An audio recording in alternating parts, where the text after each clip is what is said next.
Bonitas Podcast. En Memorias Bonitas Podcast continuamos con la segunda parte de la entrevista al maestro Jorge Mantilla Caballero, realizada por nuestros historiadores Eduard Vargas y Óscar Bermúdez. Veamos. Maestro, antes de que continuemos con esta conversación muy interesante sobre ese tejemaneje que usted hablaba de los 60s, del arte, de la dificultad por los materiales, quería preguntarle, hace un momento nos estaba hablando de los espacios que aunque eran pocos, existían en Bucaramanga. ¿Cuál fue ese primer encuentro que usted tuvo con los espacios específicamente dados para la enseñanza del arte o para mostrar el arte? Todo estaba ubicado, curiosamente, en el Parque de Bolívar. Allí funcionó algo que se llamó Academia de Bellas Artes de Santander, que era pues un sitiecito en donde se impartían clases muy desenfadadas, como son dibujo, análisis de pintura,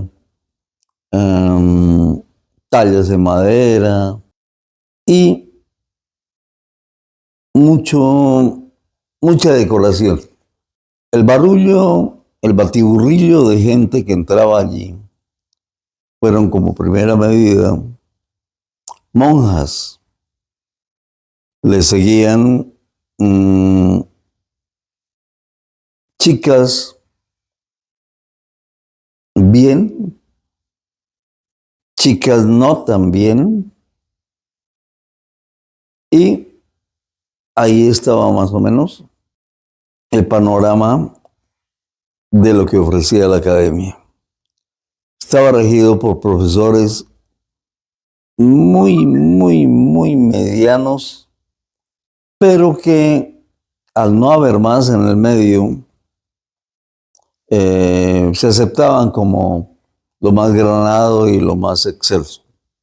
El Centro Colomboamericano tuvo una pequeña salita en donde permitieron que los artistas pudieran exhibir.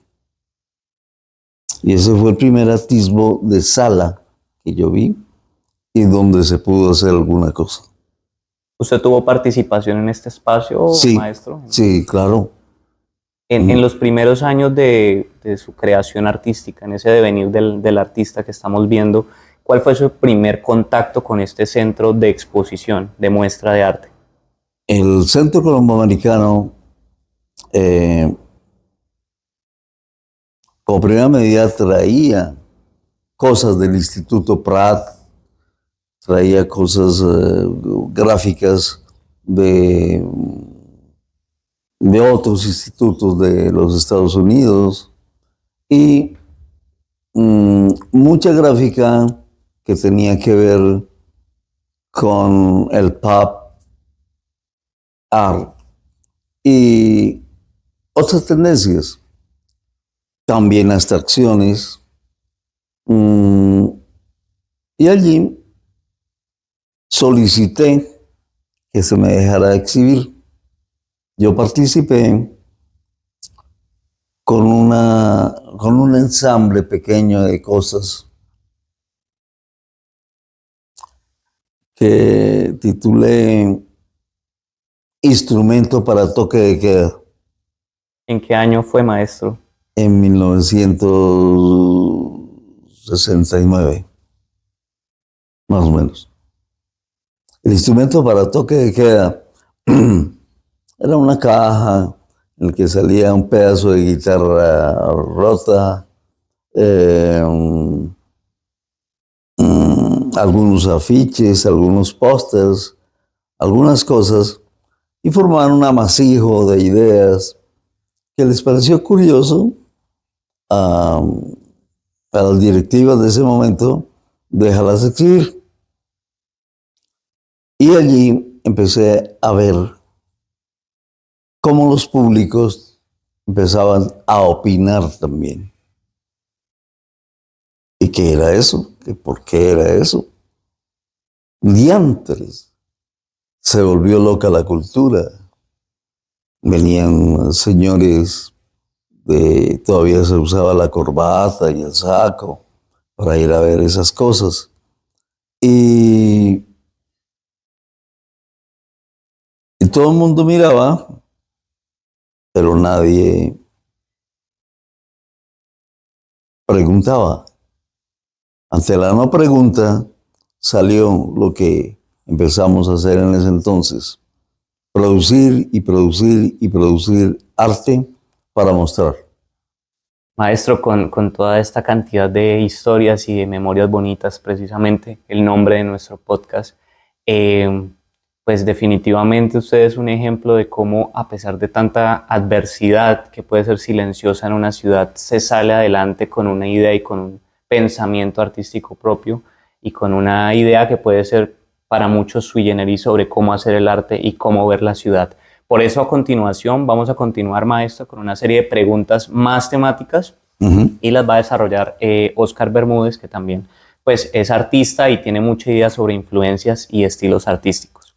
Existen varias series artísticas basadas en conflictos o en guerras. Un ejemplo de esto puede ser la serie de grabados de Goya titulada Los desastres de la guerra y realizada bajo el contexto de las invasiones napoleónicas en España en el siglo XIX. Otro ejemplo de esto puede ser la radiografía que nos entrega el expresionista alemán Otto Dix sobre la Primera Guerra Mundial. En ese sentido, maestro, usted nació a finales de la década de los 40 del siglo pasado, en una Colombia marcada por el conflicto bipartidista. ¿Este contexto político marcó su obra? Por supuesto, y a todos los niños del momento. Porque ese fenómeno tan desnutrido, tan poco humano, que se presentó, pues a mí me tocó en suerte vivirlo por los lados de Peña Colorada,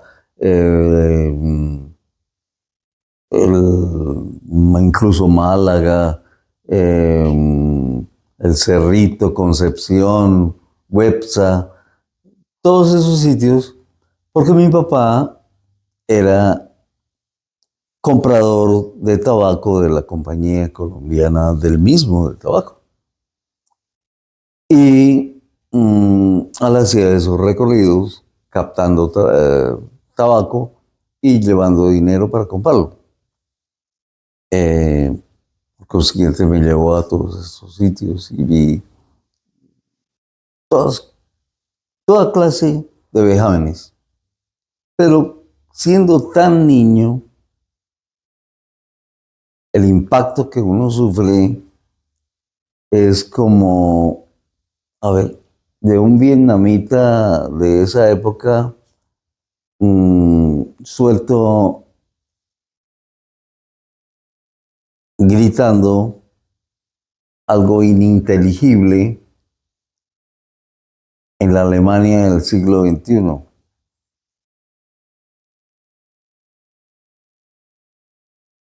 Yo me sentí muy mal, le expresé como pude, eso me enfermaba, pero no podía hacer otra cosa mi papá que obedecer lo que la empresa colombiana de tabaco le había designado. Claro, me impactó muchísimo, muchísimo. Dolor, sufrimiento, y busqué durante toda mi vida vías de canalización de esas cosas, y las encontré básicamente en una tendencia bastante aguerrida que se llama el expresionismo.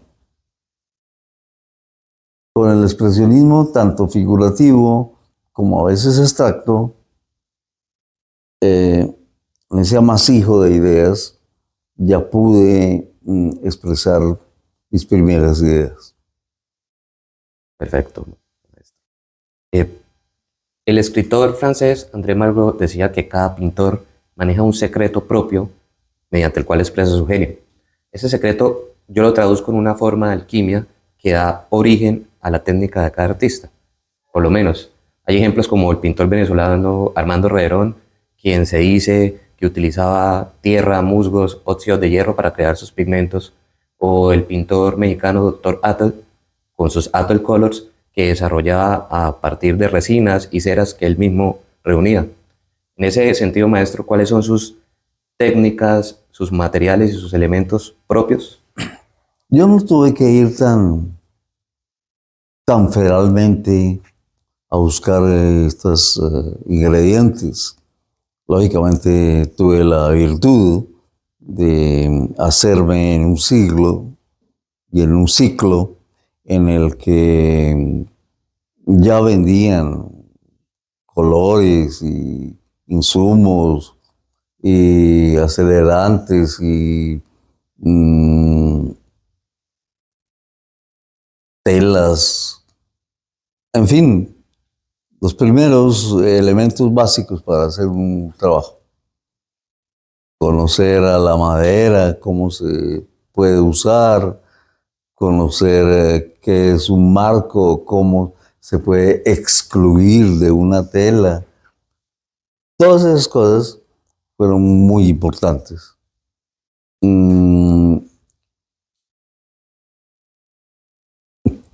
Yo no tuve el alcance de ser un artista prístino o pristino, eh, perdido en el tiempo y los vendavales, no.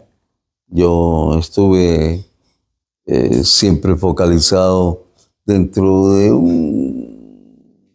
una mofa de civilización revuelta con mucho interés de mi parte.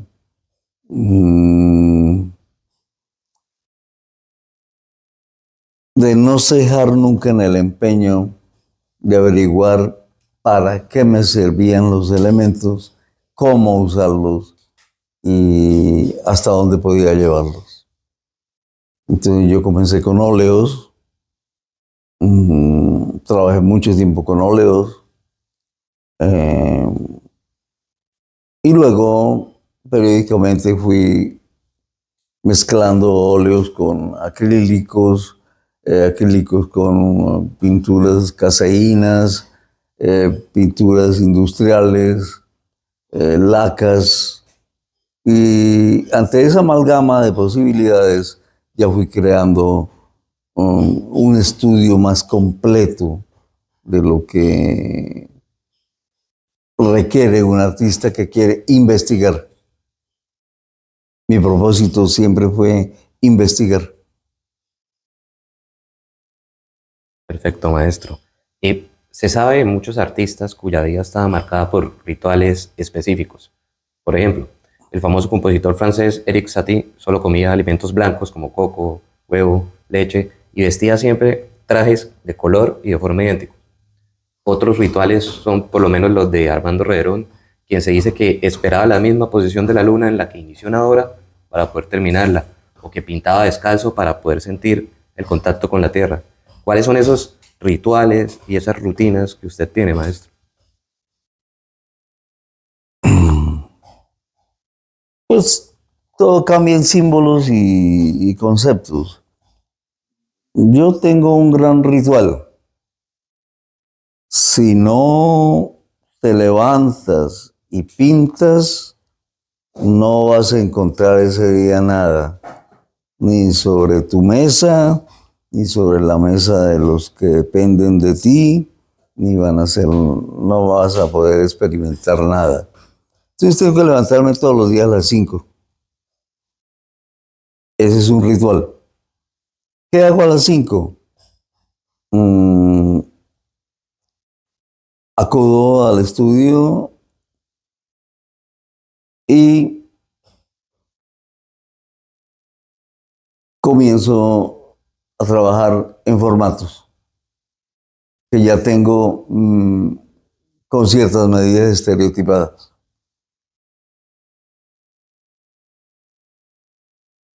A veces trabajo sobre cabezas humanas, a veces trabajo sobre cuerpos, a veces hago alianzas entre varios cuerpos y a veces busco efectos de sorna, sátira, y todo tipo de molestias histriónicas que se pueden producir en la hechura de una obra. Pinto hasta las 5 o 6 de la tarde y ya por esa hora guardo mis cosas y me dedico a hacerle un análisis a qué hice, por qué lo hice, y he aprendido también a ser paciente. Me he dado cuenta de que el arte no se puede hacer a la prima. Hay que hacer un arte elaborado, tanto en materiales, como en ideas, como en colores, como en capas, como en juxtaposición de tonos, como en asuntos que se puedan intercambiar entre sí. Uso collage a veces uso superficies muy tersas contra grandes empastes de maculaturas sólidas y fuertes, siempre tratando de buscar una respuesta a que la vida es una mezcla entre la lisura y las partes toscas. Eso es lo que hago. Genial, maestro. Bueno, dentro del mundo del arte hay muchos elementos, situaciones que sirven como inspiración. Por lo menos se dice que James Ensor se basaba en las máscaras y elementos de carnaval para componer sus obras. Paul Cézanne estuvo mucho tiempo obsesionado con el monte Saint Victoire y pintó muchos lienzos con la montaña de fondo. También se dice que hubo situaciones que inspiraron. Algunos dicen que Joan Miró se sometía a largos periodos de ayuno con el fin de provocarse estados de conciencia alterada y pintar lo que veían en esos estados, o el mundo onírico, que inspiró a autores como Bailón Redón, Remedios Varo o Leonora Carrington. ¿Cuál es, maestro, para usted esa fuente de inspiración o esas fuentes de inspiración principales? Maestro, al contrario de esas proezas estéticas que hicieron otros, yo busco una alimentación que sea balanceada. Busco venir al estudio ya con un desayuno dentro. Y busco que el desayuno no sea o muy opíparo y no me dejen ganas de hacer nada, o excesivamente pobre, que todo el día ande pensando más en qué voy a comer y no en qué voy a pintar. Ese es el asunto. Perfecto.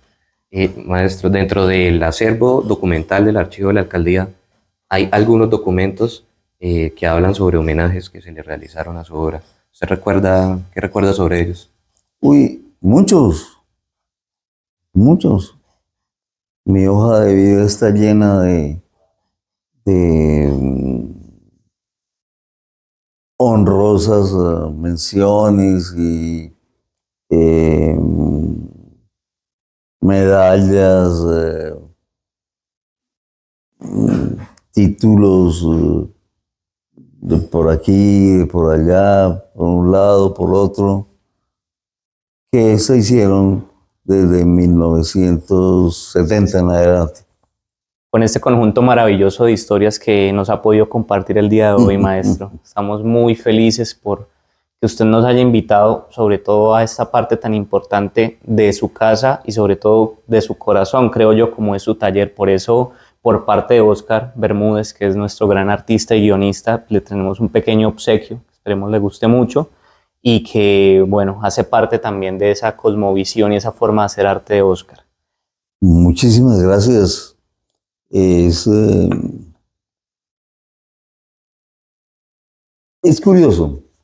De los artistas que conozca, solamente 2 me han dado recuerdos.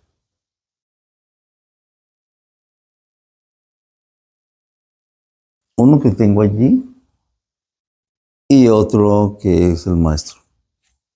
Bueno, maestro, esto es con todo el gusto, con todo el cariño y con todo el respeto para su obra y para su vida. Por último, quisiéramos terminar con una pregunta que quizás pueda sonar a cliché, pero si usted pudiera describir su obra, sobre todo su vida, en una palabra o en una oración, ¿cuál sería? ¿Cómo se describe a usted mismo y a su obra?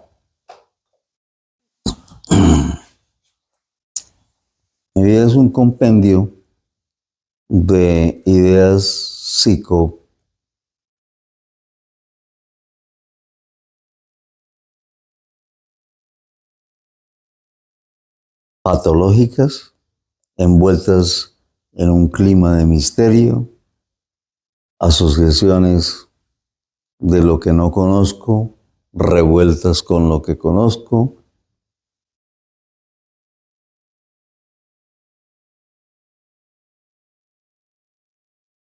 y un análisis perpetuo de aceptar el mundo actual, de nunca negar que hay otros mundos, pero están en este. Y mi misión es estar buscándolos y aceptándolos como prédica y como trabajo permanente. Bueno, con esta respuesta maravillosa del maestro, nos despedimos. Les recordamos que en las redes sociales del maestro Jorge Mantilla Caballero se exponen diversas de sus obras, diversos de sus eventos y de los talleres y espacios donde participa. Por último, quisiéramos recordar que en las redes sociales de la Alcaldía de Bucaramanga vamos a estar emitiendo periódicamente este contenido, Memorias Bonitas Podcast. También nos pueden seguir en la radio, en el programa Cultura Manga de la emisora cultural 100.7 FM, así que allá los esperamos. Maestro y Óscar, esta es la oportunidad para agradecer de nuevo por esta invitación y nos vemos y escuchamos la próxima vez para más Memorias Bonitas Podcast. A todos ustedes de Memorias Bonitas Podcast y podcast con memorias no tan bonitas, pero podcast.